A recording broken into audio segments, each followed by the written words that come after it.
Some cars so easy to hit, an American class action lawsuit claims that it became a challenge on social media site TikTok. The KIA challenge, as it's called, they are very easy, unfortunately, to steal. One of the key issues today is that manufacturers are not keeping up with security vulnerability. So I was reading this article the other day about Senator Chuck Schumer and his call on KIA and Hyundai to supply free anti-theft kits to owners. But what about the rest of us? Does he not know that those cars don't even rank in the top 10 of most stolen vehicles in America? That there is one brand with several in the top 20? With car makers only locking down their vehicles to prevent third-party companies from modifying them, why aren't they doing the same to prevent theft? Vehicle prices are soaring to new heights each year, there are more tech advances each year, and the ease of stealing those vehicles aren't going down each year. If politicians want to hold certain vehicle brands accountable for auto theft, it's time they start holding all of them accountable.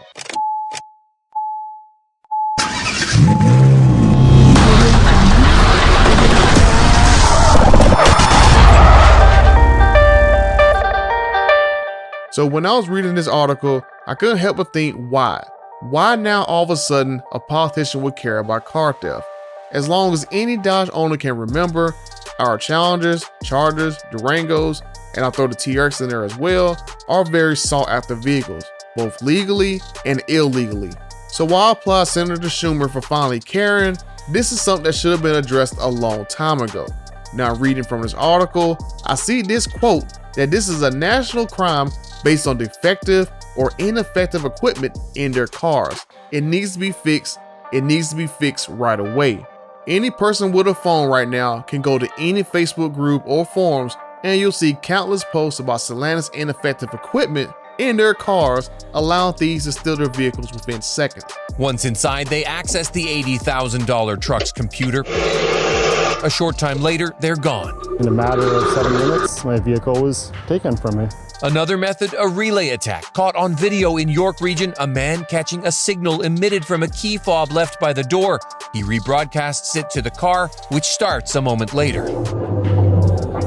These tactics contributing to a staggering rise in Canadian car theft. Toronto statistics show there were 453 cars stolen in the first 2 weeks of the year, up 45% from the same period last year.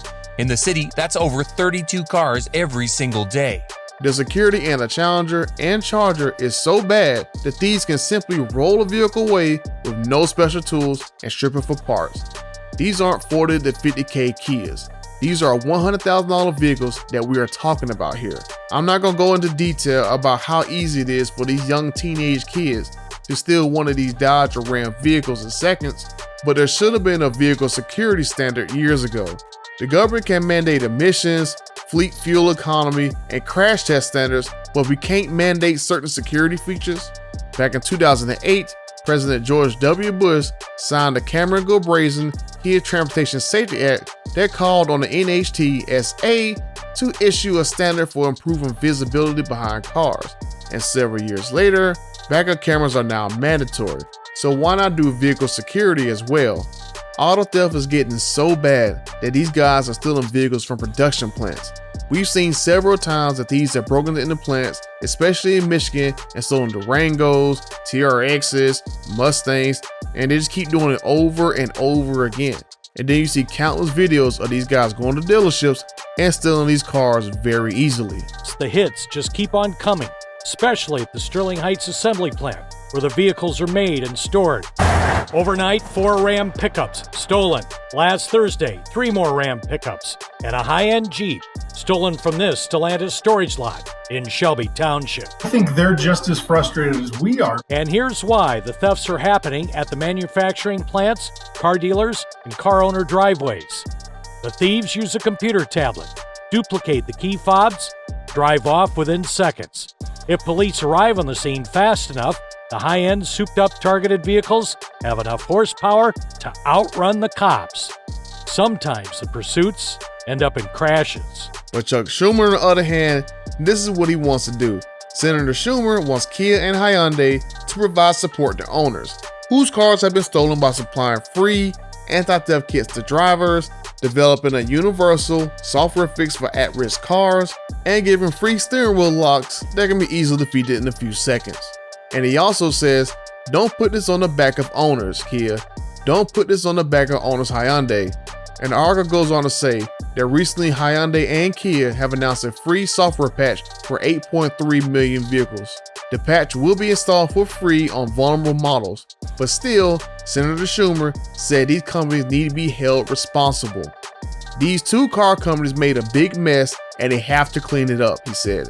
Senator Schumer also said he is calling on the National Highway Transportation Safety Administration to get involved and provide answers to the problem. So where is the call for all these auto manufacturers to harden all of their vehicles against theft as well? Yeah, Nathan, however bad you thought it was last year, it is now worse as a digital arms race pits tech-savvy thieves against cars. The lights start flashing on Zachary Kozak's Ram truck, but there's no sound. The thieves have disabled the horn. I was shocked, to be honest with you. They definitely came in knowing exactly what they were going for, and they knew exactly what they were doing. Once inside, they access the $80,000 truck's computer. A short time later, they're gone. In a matter of 7 minutes, my vehicle was taken from me. It seems to me that they don't care if their cars get stolen because a lot of people will just order another car from them, and that will bring them more business without having to lift a finger to solve the problem. So asking these companies to fix their security hasn't happened over the years, so why not try and legislate a bill that will call on these companies to update their security? New Jersey will hopefully pass a bill that will ban auto manufacturers from loading vehicles with hardware and then making customers pay extra to use those options that were already pre-installed. So why not introduce a bill calling on the updating of vehicle security for manufacturers? Stop crime across the board on any new vehicle being sold in America. There are companies like Dodge, for example, that announced they're going to lock their vehicle software down so third-party shops can't add performance to their vehicles, because they know dealerships are going to lose money when they start selling electric vehicles, so they want dealerships to be the only source to modify cars to bring in additional revenue. So it's not that these car companies can't improve their security, they obviously care enough to prevent these big bad tuning shops from gaining access to their engine software. Car theft, on the other hand, that is big business. Back in 2020, over 800,000 vehicles were stolen, which accounted for over $7 billion. That's a lot of money going back to certain companies once the check comes back from insurance claims. But something has to be done by these auto theft crimes, especially if you like certain vehicles. One of my buddies send me videos all the time about these backyard chop shops around Detroit, stripping Challengers, Chargers, Trackhawk, Durangos, Mustangs, and I keep thinking, how do they keep finding these backyard chop shops? Hey guys, police recovered 4 vehicles, all of them headed to the evidence lot for processing, and they will be eventually released to their owners. All of those vehicles were big ticket items. Brand new Dodge Rams, a Caddy, and a Corvette. Detroit police recovered these stolen high-end rides on the city's west side Monday. As of right now, I would say about $450,000 worth of vehicles. Detroit police announcing today a major chop shop bust on the city's west side. Officers have shut down the shop located in the 8,000 block of West Chicago. They've also arrested the shop's owner, a Dearborn man in his 30s, we're told. At the shop, officers found stolen cars and parts valued at over $100,000. This all stems from a police business inspection 2 days ago, where officers initially found the stolen cars. The breaking news just in from the Detroit-Hamtramck border, where police are on the scene of what they suspect is a chop shop. Tim Pamplin is there with the night cam. An incredible haul for Detroit Police commercial auto theft section. $500,000 of performance vehicles found at the chop shop. All this being operated out the back of a family home in his garage. Right here as we walk inside, there you see that's a $75,000 Dodge Charger being taken apart, dismantled. I'm being told this one was stolen from a dealer lot in Warren, out front of the home, McPherson Street, littered. 9 vehicles in total, again, valued at around about $500,000. A 30-year-old man is in custody. All of these vehicles being impounded. That's the scene on the Detroit-Hamtramck border with a night cam. Tim Pamplin, Local 4. This is crazy that it keeps happening over and over and over again. And I know a bunch of us who like these vehicles are constantly worried if our vehicle gets stolen if we just leave it just sitting anywhere. So the next reason that I didn't purchase a Dodge was because Dodge don't care about Dodge, if you want to be real with you. Dodge was supposed to have an update, a 4 passcode update that go into all Dodges to keep people from stealing them. And do you think Dodge ever released that update? No. So if Dodge not releasing that update, it shows me that Dodge don't care. Like Dodge care about profit. They care about profitability. That's literally it. Their vehicles are some of the most stolen vehicles out there. And there's literally no fix to it. Like, that blows my mind when I think about it. And I mean, for me, yeah, that's a strike against Dodge for me. I'm not even gonna lie to you. I don't want to have a vehicle and have to worry about parking outside of a hotel at night because I decided to travel with it and drive somewhere for a car meet, and then it's gone the next day. I don't want to personally have to worry about that. So that was my second reason I love Dodge. Everyone knows this is the final year of Hellcat equipped vehicles, and I expect criminals are going to get real aggressive over the next several months when production starts to wear down. I will give Dodge some credit because they did address a loophole where thieves could break in, reprogram themselves a new key, and simply just drive off. But that fix doesn't fix the other issue that's still out there, and I'm not going to address it in this video, but those of us that are in the know, you know exactly what I'm talking about. And I know I'm talking about Dodge a lot in this video, and it's for good reason. FCA, now Stellantis, produces several vehicles that are most stolen vehicles in America. Only on 7, an epidemic of car thefts here in Metro Detroit by some high-tech thieves. And these criminals are literally hacking their way into some of the most popular cars. An internal Michigan State Police document spells out the problem. Thieves are targeting FCA products, Dodge Challengers, Chargers, and Durangos, plus Jeep Grand Cherokees. The document spells out how hundreds have been stolen over the last 2 years. And it is not just Michigan. The document shows 5 other states have also been hit. Over the past several months, we've shown you how Metro Detroit police have responded to these stolen cars. In some cases, they've turned into high-speed chases. Word has gotten around the Motor City, if you own one of these hot cars, you are a red-hot target. Protect what you own. Some of the thieves have been caught on surveillance, but according to the internal state police document we obtained, numbers of thefts is more than 100 in 2 years. But that's a guess. These are the only ones that get stolen, the Hellcats and the Scat Pack. You never hear of a V6 Charger getting stolen. We're not going to tell you how exactly the thieves are hacking into the cars. State police sharing this new intelligence with local police to know the extent of the problem. Be on alert. We reached out to Michigan State Police. They would not comment because this is an internal document. Dave and Carolyn, I can tell you, we also reached out to FCA. We have not gotten a response yet, but when we do, we will put it on our website, WXYZ.com.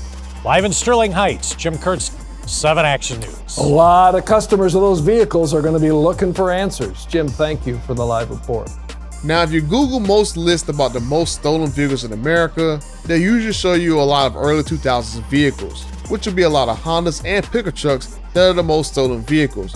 But if you look at this list, it only concentrates on the most stolen vehicles from model year 2019 and above. So these would be the vehicles with the most up-to-date security features. And surprise, surprise, Stellantis makes 7 of the top 20 late model cars that are the most stolen in America. And since Chuck Schumer called out Kia and Hyundai, they only make 4 out of the top 20 late model cars. So almost half of what Stellantis makes. And Dodge by themselves has 4 of the top 10 most stolen late model cars. Going down the list, the Charger Hellcat, then the 5.7 and 302 Chargers, and then the Challenger models, and I assume the V6 Charger is going to be the last spot. That is crazy. Almost half of the top 10 most stolen 2019 above cars comes from just Dodge by themselves. And Kia only makes 1 in the top 10. But it is crazy that Dodge has kept the same 2 cars in production for almost 20 years, and they still haven't fixed the single most glaring defective or ineffective equipment in their cars. That's what this article says about Kia. But Stellantis makes 7 of the top 20 most stolen cars, so that is effectively 35% one company is responsible for. Get Kia and Hyundai to fix their security issues as well, and that'll be almost 60% of all late model vehicles on this list that'll be harder for people to steal. So I would love to see some traction on getting all these manufacturers to harden their vehicles against theft. There are a lot of places, for reasons that I'm not going to get into, that don't want to prosecute people for stealing cars. enabling more people just to keep doing it. Last October, the Zott dealership in Highland had 4 vehicles stolen, driven right through the showroom window. 3 were recovered. Police arrested 3 teens, ages 15 to 17. They're the ones paid cash. And when they go to court, they can get only a slap on the wrist as teen first offenders. These people can steal a $100,000 car, which to me is a huge deal.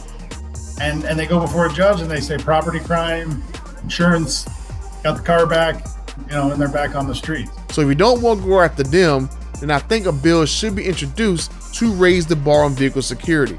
Because if you can get little teenage kids and 12, 13-year-olds to steal these cars so easily, obviously you're doing something wrong.